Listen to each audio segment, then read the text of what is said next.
When I lived in Nashville, I had the opportunity to volunteer at a women's homeless shelter in downtown Nashville called the Hope Center.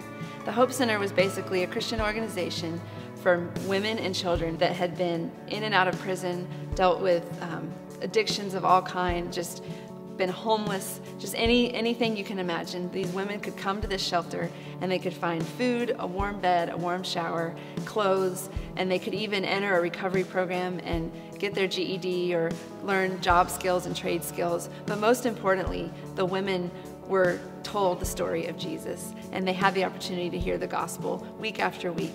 And every week, these women were required to go to chapel. And one week, several years ago, I was introduced to this Hope Center and got to see this chapel service and how they ministered to the women. And so I began going twice a month, every other Wednesday, to lead these women in worship. And I'll never forget one Wednesday morning, our speaker was sharing with them the story of the cross. And she was telling them about what Jesus had done for them on the cross. And she brought in this large wooden cross and she passed out 3x5 note cards. And she gave this powerful message about the cross. And then she passed out these note cards and encouraged the women, those who were ready, to write on these note cards the things, the chains that were binding them, the things that were holding them captive, that they needed to let go of and come to Christ. And if they were ready to come forward and literally hammer these note cards into this wooden cross. And I remember standing up on the platform at my keyboard, just kind of playing softly while all this was going on. And I'll never forget some of the women that came forward. You know, every week at chapel, chapel was mandatory. So you can imagine there were a lot of women who did not want to be there. And they would sit in the back row with their arms crossed and just kind of glaring at whoever was on stage.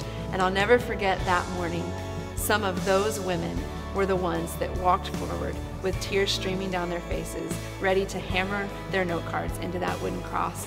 And it was like seeing women literally walk from darkness into light. And it was such a powerful moment for me. And it still gives me chills to talk about it. And I'll never forget just the emotion and the power in that moment of seeing these women's lives changed. And I went home that afternoon, and this rarely happens. This is really one of the only songs this has ever happened with.